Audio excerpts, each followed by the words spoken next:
Now, The Hunt Palmer Show. This is a catastrophe.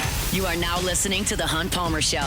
Brought to you by Renaissance Homes and Pools on 104.5 ESPN Baton Rouge. That's what I wished for when I blew out my candle. Locking down the middle of the day. Live from the Raising Cane studio. This is Hunt Palmer. The floor is yours. Welcome in. Hunt Palmer coming to you from the Raising Cane studio downtown in the capital city on this Wednesday. Means we're brought to you by Renaissance Homes and Pools.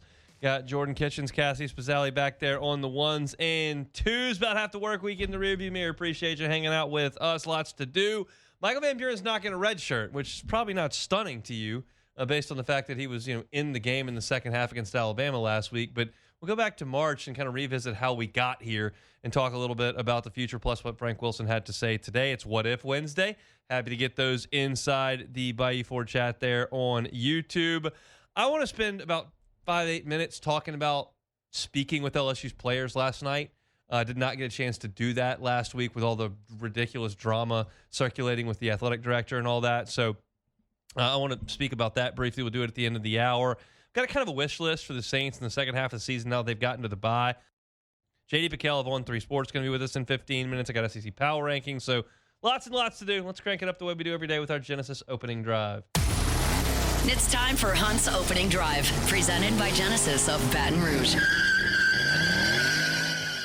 So it's become apparent that you, the LSU fan, a lot of you listening, LSU fans, are not overly concerned with the wins and losses on the football field the rest of the way. Is that fair to say? Like, I can jump in your boat. I was texting with buddies during the game, Saturday night, first quarter, second quarter. It's like LSU is playing Bama. It's a reasonably close football game.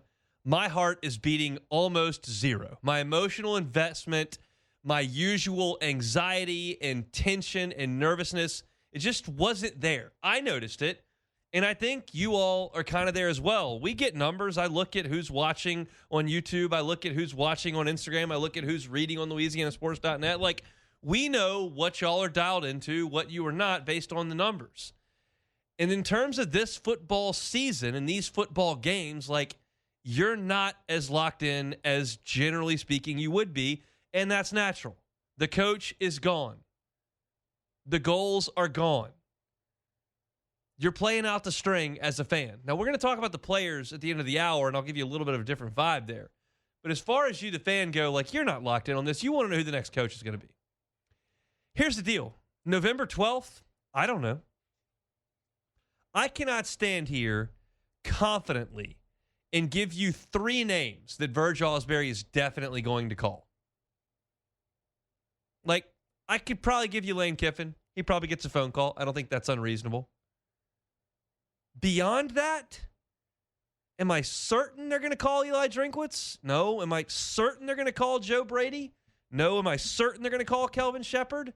No. Do I know for sure Nick Saban's in the running here? I don't. Lane Kiffin's the hottest name going. Florida's in it. LSU's in it. I'm sure Auburn will make a phone call. The Giants probably reach out. But beyond him, like, I don't know. So for me to sit here and, like, well, here are the 3 guys. Like, I don't know. It's November the 12th. I don't have that. It would be a waste of time. What I can give you are some feelings I have about a profile. Some things that are non-negotiable to me that the next coach has. Some things that I strongly prefer that the next coach has. Some things that I am out on. And then you can start to kind of form a pool based on that criteria. It's my pool, which, again, take that for what it's worth. I won't be making any phone calls to take this job. But here is kind of the profile that I'm looking for, because college football is different today than it was 15 years ago. It's different today than it was 6-7 years ago. And so I've got some things that I look for in a coach, and here's how we'll get into it. The first one is not negotiable. This is a must as a quality. It cannot be compromised. It must be extremely well vetted. Period. End of discussion. The next football coach at LSU has to be 100% committed and obsessed with making LSU the best football program it can be. Non-negotiable. That's going to eliminate some people older in age, in my opinion.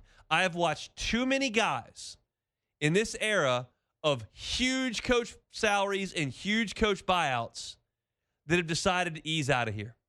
And I'm not just talking about Brian Kelly here. Like, let me be clear. Like, we've seen, like, Jim Larranaga said, I'm out of here. Forget it. Jay Wright looked at this and said, I'm out of here. Forget it.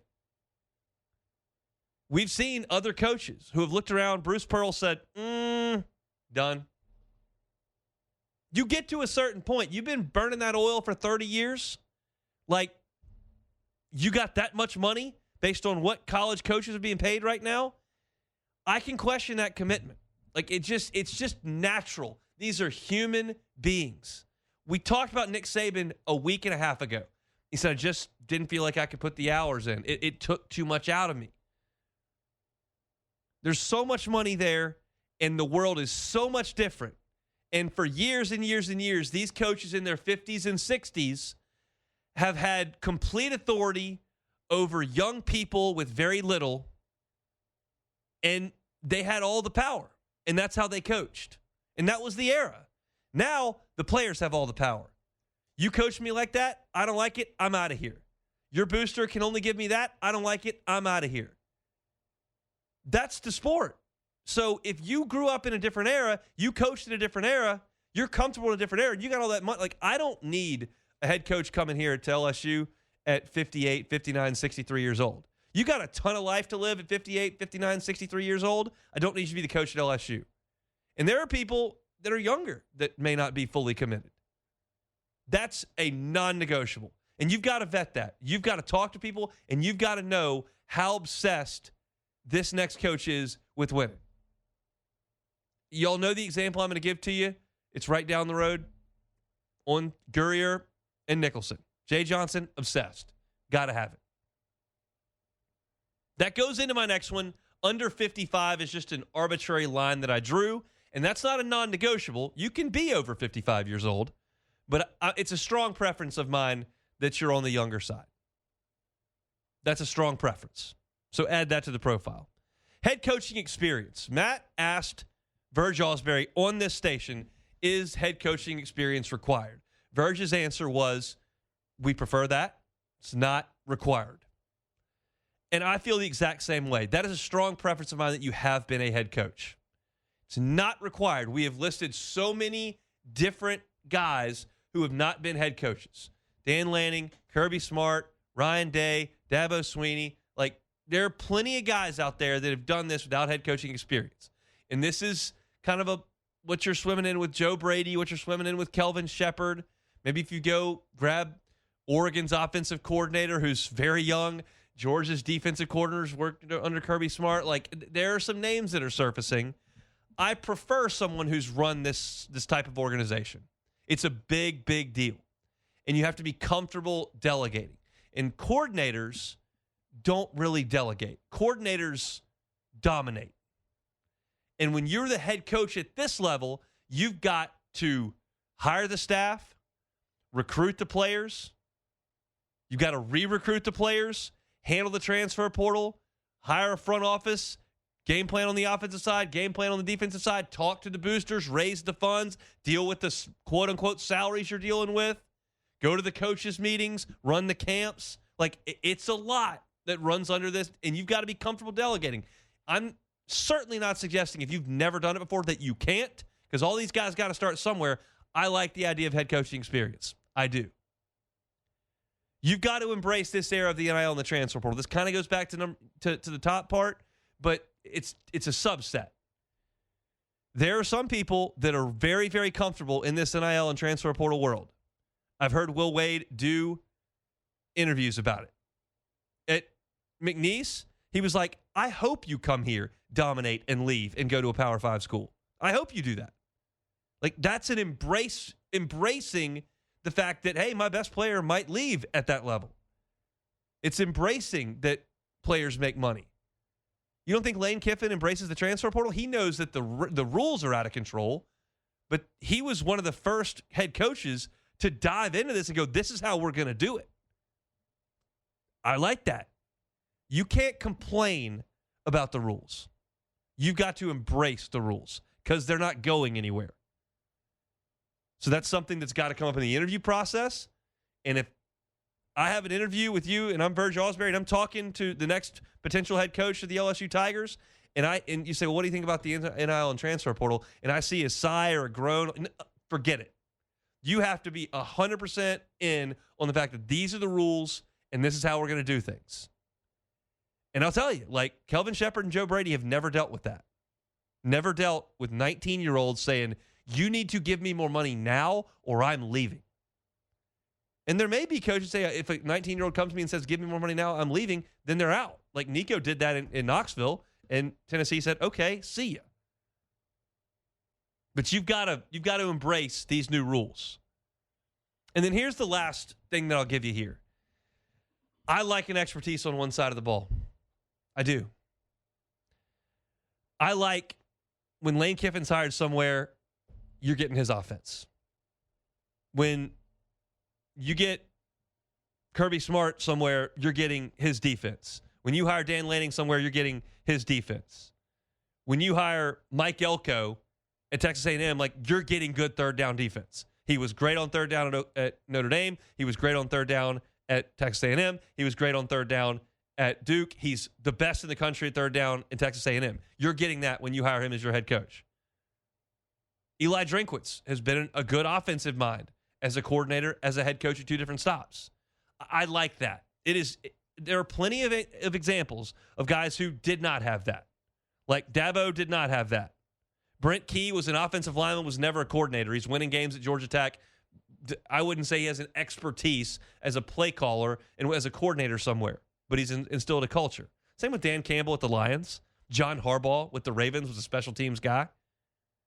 So, again, there are examples. You can find an example, if you look hard enough, for a pro and a con for every single thing. But my checklist here that I'm going to work off of has no flexibility at the top, and that's with the full commitment and the rules. You got to be in on winning and playing by these rules. At that, I will not negotiate either one of those, period. You must be able to do that. I like you under 55. I like you with head coaching experience. I like you with expertise on one side of the ball. I don't care about geography. I don't care which side of the ball. I'm not saying, oh, you've got to go score points in this area. Oh, I really prefer a defensive-minded head coach. That's not my deal. But you realize that LSU's last three head coaches, Les Miles, never an offensive coordinator, was an offensive line guy, like run game, but like not an expert on one side of the ball, X and O you up. Ed Ogeron, defensive line coach, not an X and O guy. And then Brian Kelly certainly has an offense and has been a defensive coordinator and an offensive coordinator, but like he's thought of as a CEO. Give me somebody with an identity on one side of the ball. Give me something that the program is, you're going to show up on August 1st at practice and know that side of the ball is taken care of because he's got it. He's the head coach, but he's taking care of that. He hadn't had it here since Nick Saban left. I'd like it. So that's my list here. You can massage that any way you want, and if you heard some of the examples I gave, like Lane Kiffin obviously checks a lot of these boxes. He's fully committed to winning. I don't know his age. I'm imagining he's under 55. He's got head coaching experience. He embraces the portal in the NIL. He's got an expertise on one side of the ball. Like, that's obviously ideal. And there's a reason why Lane Kiffin is going to command the monster contract that he's going to get from either Ole Miss, Florida, Auburn, Penn State, the Giants, or LSU real shortly. He checks all those boxes. But there are some other guys that do as well. And hopefully LSU is able to land one of those guys despite the circus that's going on in the clouds above us. Thought we'd kind of lay that foundation there. We'll work from that as we start to talk about different names that LSU may be involved with moving forward in this coaching search. That's how we start today with our Genesis Opening Drive, our Wednesday shows, brought to you by Renaissance Homes and Pools. Step aside. When we come back, Frank Wilson was asked today about redshirting, whether some players might sit the last three games. I'll tell you what he had to say and kind of where we stand at the quarterback position when we come back. The Hunt Palmer Show. Swing Easy Golf Club in Baton Rouge. SwingEasyGCBR.com. I think we got something cooking over there at Swing Easy for next weekend. I'll tell you about that as we move forward, but I'll tell you, it's an awesome place to go hang out. They got cold beer, cold seltzers, glass of wine if you want it, comfortable private sitting areas with that golf simulator. You can watch games on TV, hang out with buddies, play some music, hit some shots, turn on Pebble Beach, TPC Sawgrass, play against your buddies, play a scramble with your buddies. It's a great time over there at Swing Easy Golf Club in Baton Rouge. You can find them on Seagan near Perkins. You can get a membership. You can stop by during the week, stop by on the weekend. Just hit some golf shots and hang out. It's a great place to do it. Swing Easy Golf Club in Baton Rouge. Seagan near Perkins. Online at swingeasygcbr.com. You're listening to The Hunt Palmer Show, brought to you by Renaissance Homes and Pools.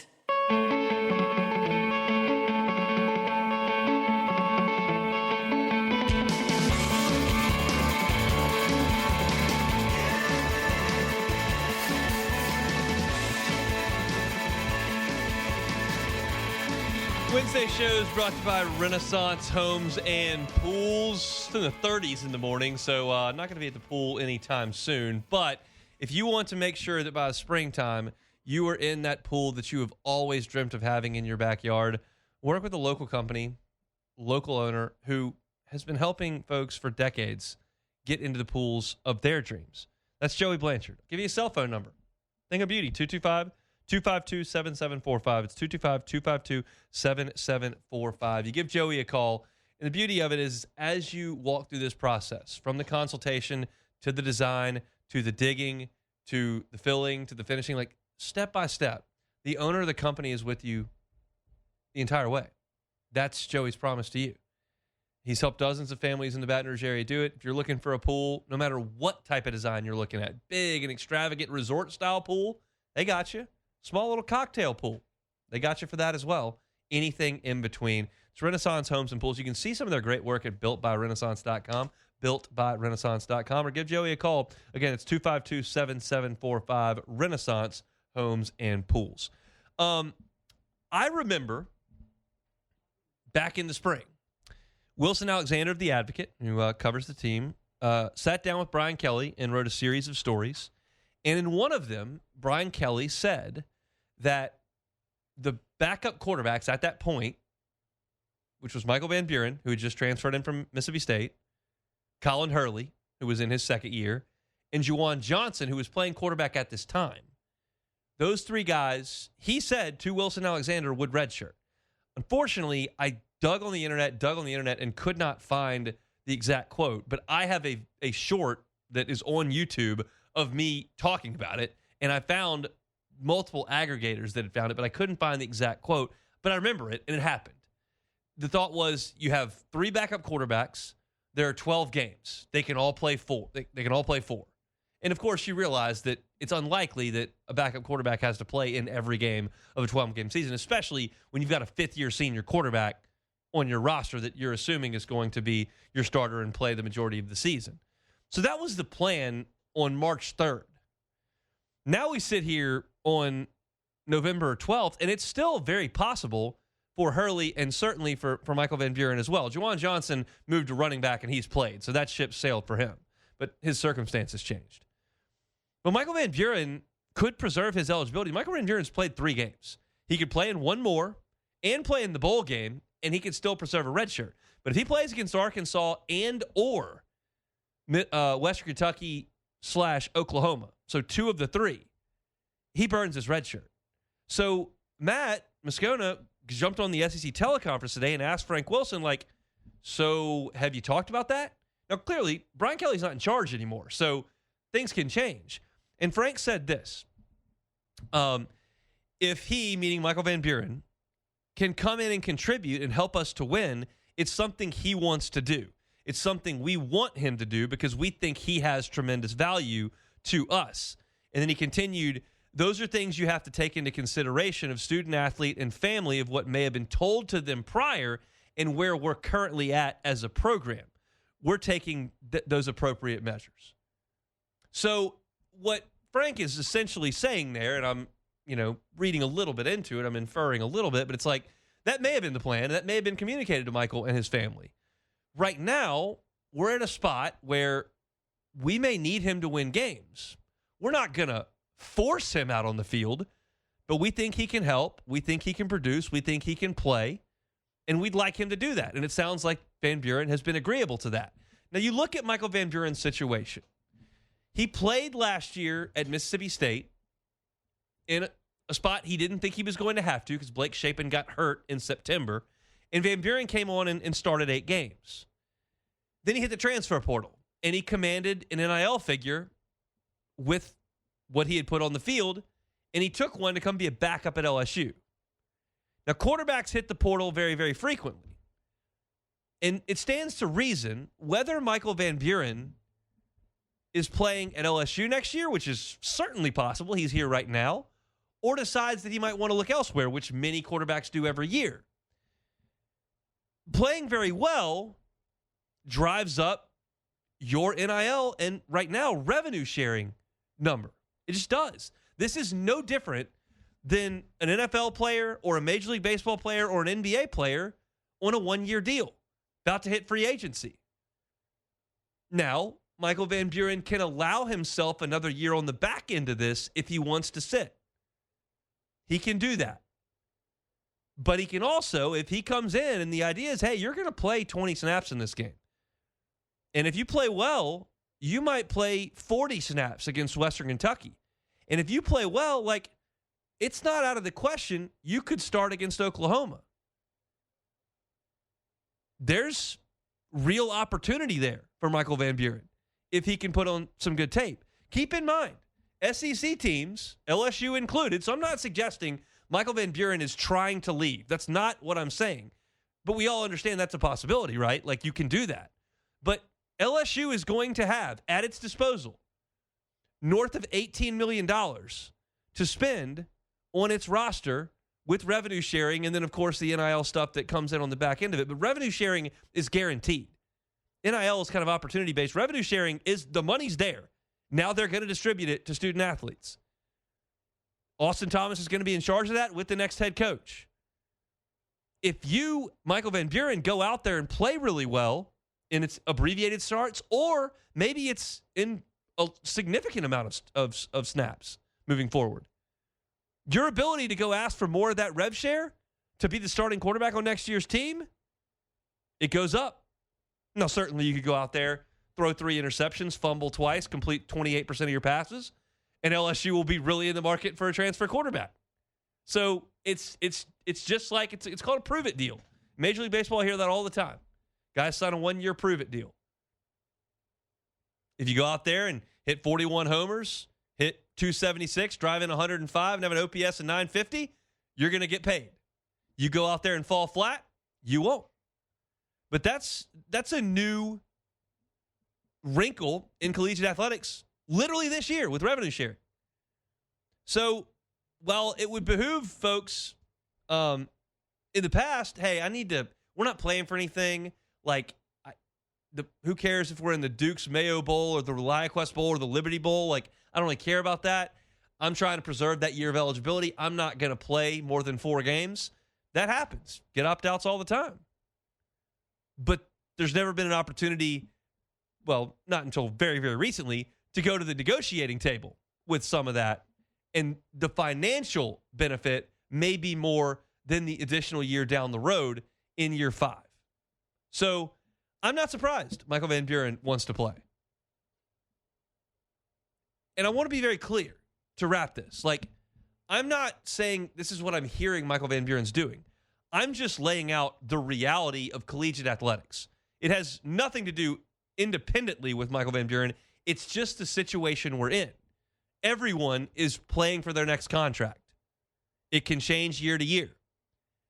And while in March, the plan was maybe for Michael Van Buren, I like this NIL check I'm getting from LSU. I'll learn here, develop here behind Nussmeier, and then we'll go play next. He's got an opportunity now, potentially to go out there, make some plays, show yourself as a capable SEC quarterback once again, and whether it's LSU you're going to the negotiating table or the open market, you can drive that value up. And there are probably, I'm just going to guess a number, 70% of you listening to this that are going, this is disgusting. But it doesn't make it any less true. That's where we are. So I expect to see Michael Van Buren in the game on Saturday. I expect to see him in the game next Saturday. I expect to see him on the field in Norman, Oklahoma. We'll see how much. I think it very likely has to do with how the offense functions with Garrett Nussmeier when he's out there and how it functions with Michael Van Buren when he's out there. And I think the decision then falls to Alex Atkins, Frank Wilson, and Tim Rattay as to what we want to do with these guys moving forward. Drive the drive. And then you see where you end up at the end of the year. Garrett Nussmeier heads off to the NFL. Michael Van Buren gets to decide what he wants to do with the circumstances he's helped create for himself over the last 4 weeks of the season. So, not surprised. Plans change. And this one clearly has changed, according to Frank Wilson, as he spoke with the media on the SEC teleconference earlier today. Wednesday show is brought to you by Renaissance Homes and Pools. We'll come back to some What If Wednesday next. The Hunt Palmer Show. This is the Hunt Palmer Show, brought to you by Renaissance Homes and Pools.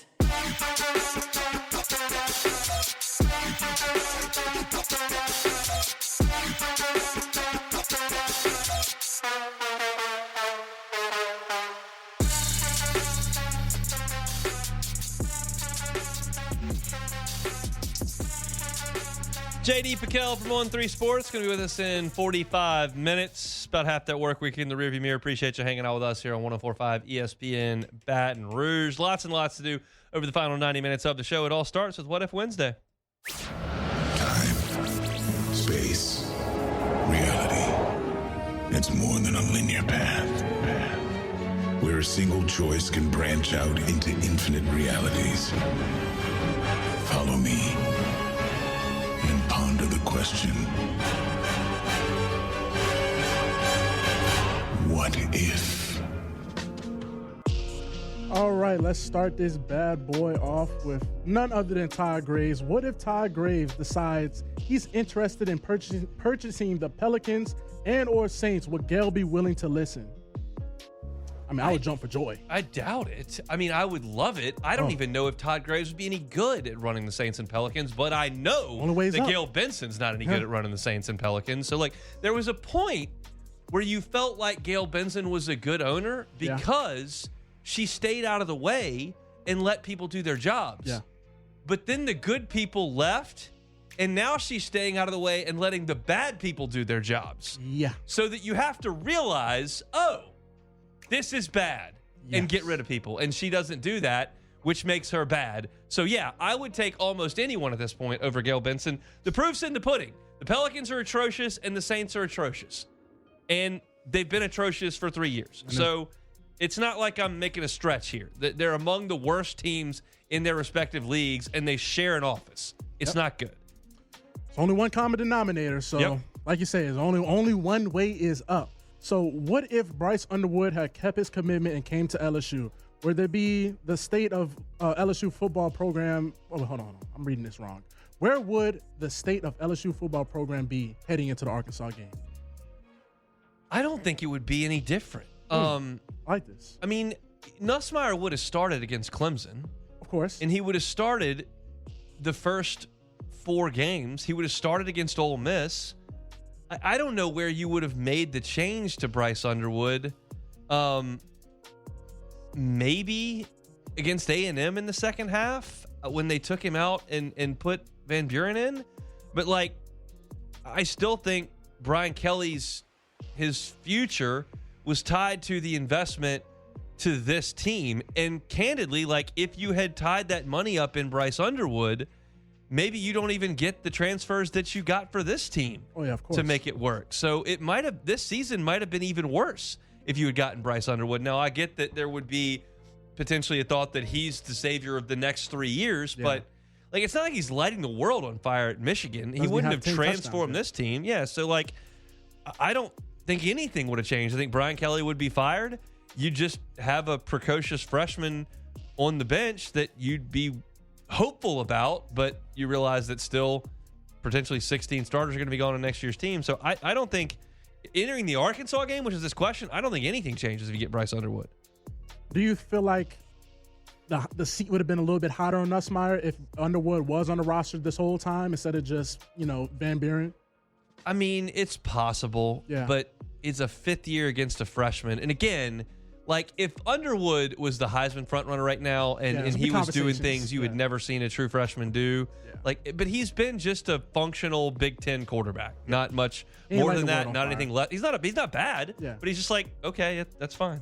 Okay, so what if Nick Saban says yes?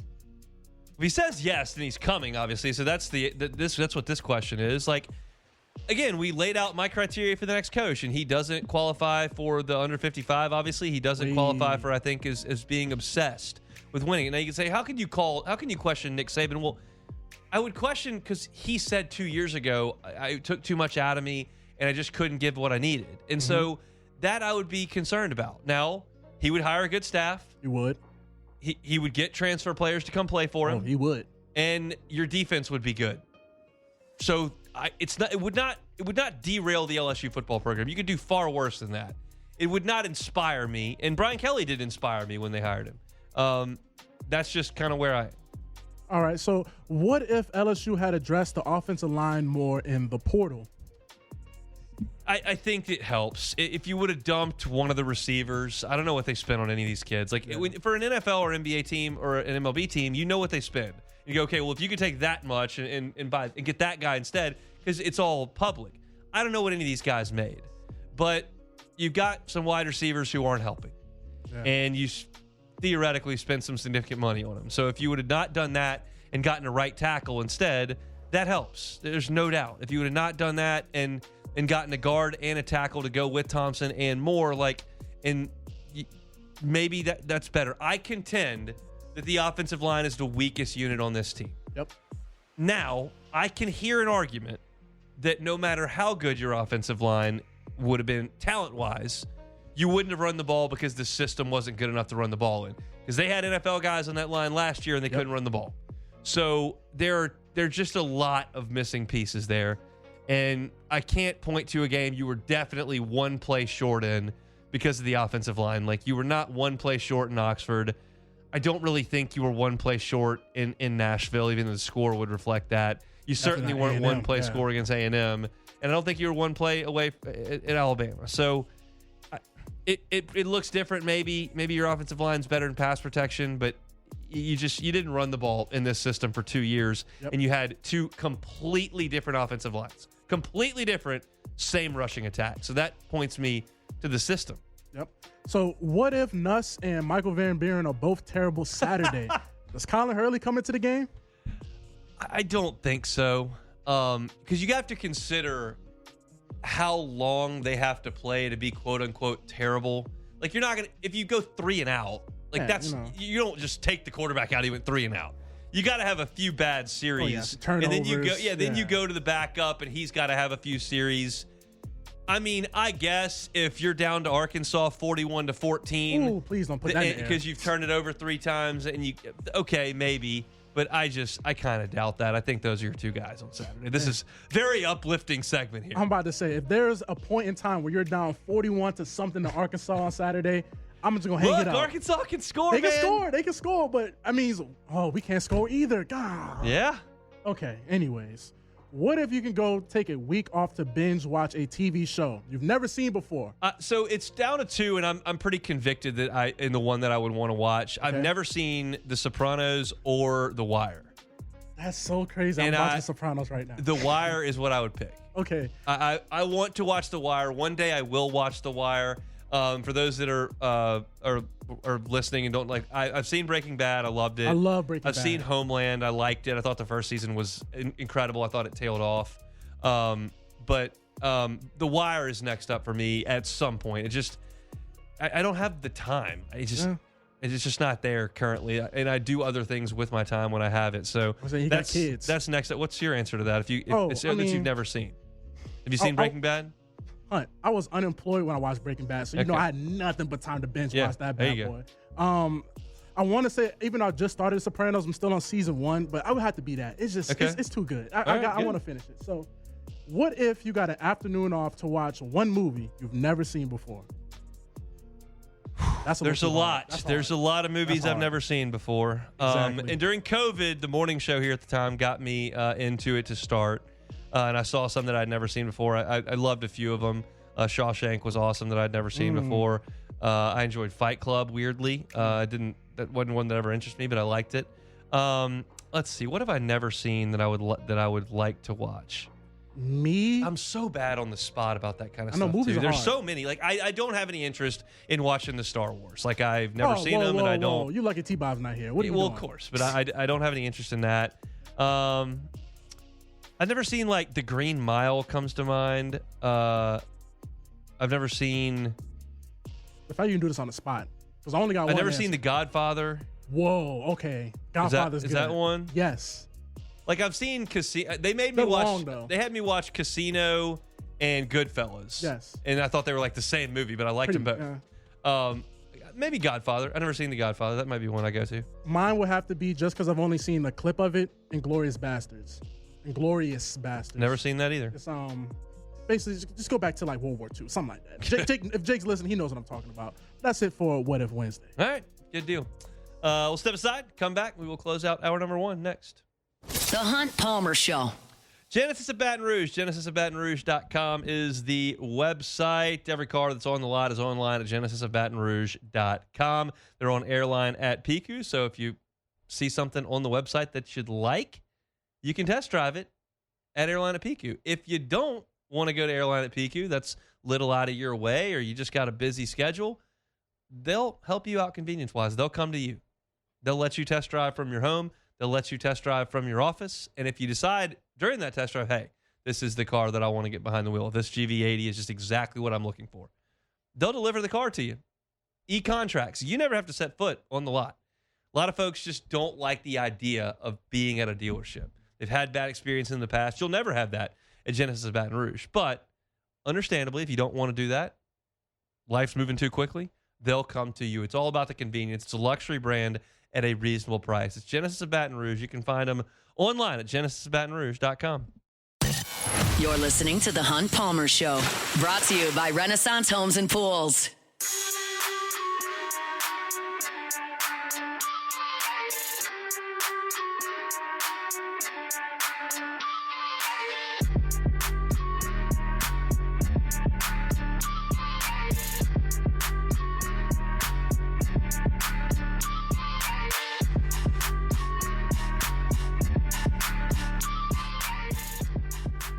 Closing up hour number 1, our Wednesday show is brought to you by Renaissance Homes and Pools. I enjoyed conversation last night with some LSU players, and we'll certainly get to that to close out the hour. We had a chance to chat with Jacoby and Guillory. We talked to Xavion Thomas.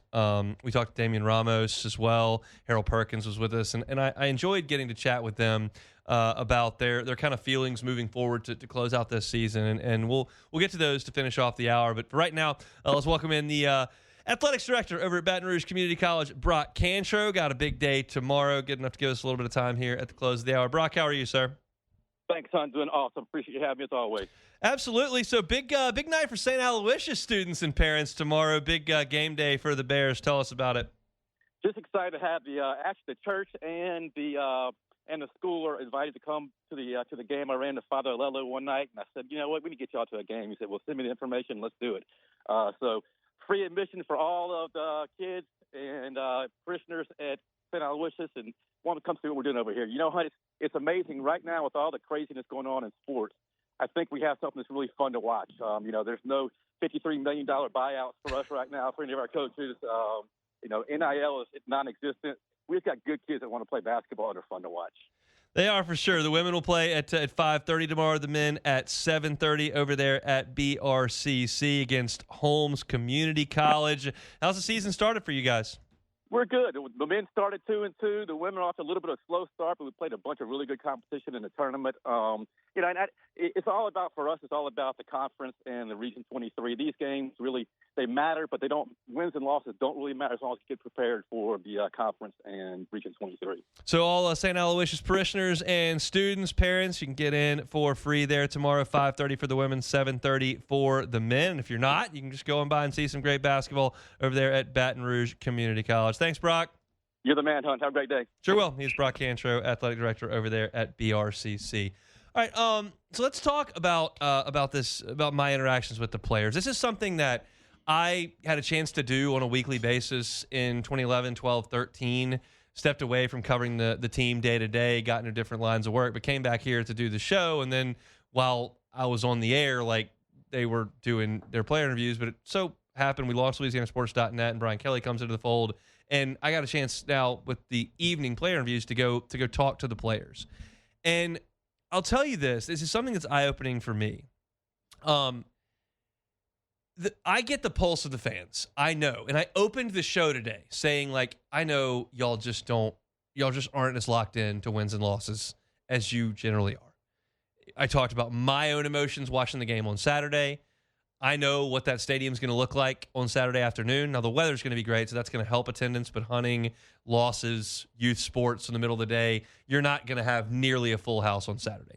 I get it. This town is looking towards the next football coach in the next football season, the future and the direction of the program. Like, that's where this fan base is. The players just don't really see it that way. We talked to Jacoby and Guillory. He's like, man, I've been through this. We've been through disappointing seasons. I want to go out on my terms, doing everything I can to win games. We got a lot of games to play. Harold Perkins felt the same way. He's been through disappointments. He came back from an injury and saying, like, I want to go out there and get this done.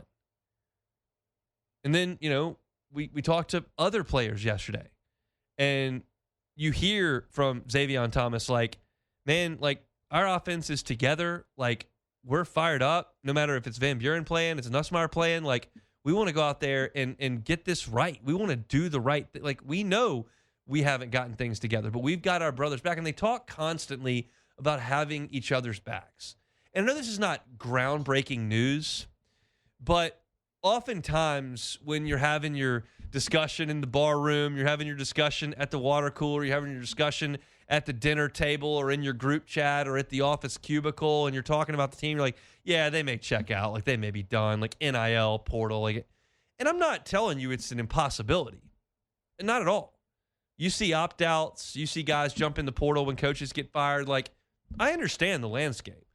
But I do believe that you're going to get an inspired effort from LSU again on Saturday. You got one last week.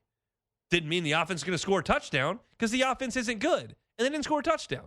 And I'm not here telling you that LSU is going to trounce Arkansas on Saturday because 4 guys told me on Tuesday they got their brothers back. That's not the point. What I'm telling you is it's sincere. And these guys do not look at this like fans do. It's just a different perspective. They're younger than most fans. They've got a lot invested together that fans don't see on a day-to-day basis. And you're going to get a team that wants to go out there and play. At the end of the day, they start this thing in January with the strength coach. And they go through spring workouts that have no light at the end of the tunnel. It's just practice after practice after practice. And then you go out there when it's 9,000 degrees and you run 110s and you weight lift at 5:30 in the morning and you're dealing with classes and study halls. And then you go through fall camp where it's 9,000 degrees again and you're bashing the same guy's head in for 4 weeks. And, like, it's just a long year. And you get to do this 12 times. That's it. And still, when they run out of that tunnel on a gorgeous fall Saturday with crisp air, they're going to be, 85,000 people in that stadium? It's going to be televised where you can watch it worldwide? They're going to be ready to go. Like, they're going to play hard. That doesn't mean they're going to play well. But this is a personal thing for me because I deal with fans every day. I write a story, I post it on Twitter, I get replies. I do a show. We've got a YouTube chat. We've got Twitter. I've got a group chat. I get a ton of text messages during football games, during Mondays, when the governor starts talking or the AD gets hired or what. Like, I live in the world of the fans. I know what the pulse is, and it's refreshing for me personally for an hour last night to talk to guys who are saying the exact opposite of everything I'm hearing in my day-to-day life as an LSU fan who talks to a bunch of LSU fans. They're ready to go play on Saturday. They think Arkansas has got a good offense. They know they've got a chance to go win a game at home. They get to put on those uniforms inside that stadium and go play. So, like, the notion that we all live in, like, these guys are checked out, they're toast, they're opting out, they're not going to care, their goals are done. Not when you talk to them. We'll see what happens on the scoreboard on Saturday. I would bet the cash I took home from the blackjack table on Saturday night in Kinder that they'll come ready to play. You'll get an inspired effort. We'll see what it means. But it's just, I'm here to relay to you a perspective you don't get, which is I can talk to the players. And it was refreshing to me yesterday. You may not find it to be that. That's fine. Like, we got eyes on the future. I get that. It was refreshing to me to hear what those guys had to say yesterday. So just thought I'd pass that along to close out hour number 1. If you missed anything we said, catch it on demand. A lot of Hunt on LSU. When we come back after SportsCenter, we'll transition to the Saints. J.D. Pickell in 20 minutes on the Hunt Palmer Show. The Hunt Palmer Show.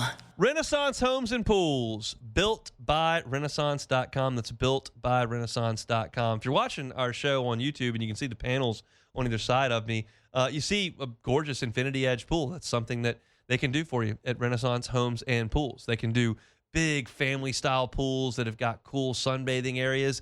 They can do something really simple like a cocktail pool that's really good for young kids, but maybe great for you in your retirement years. You just want to jump in. But the time is now when you're not thinking about getting in the pool, but you may need to think about getting into the pool by springtime.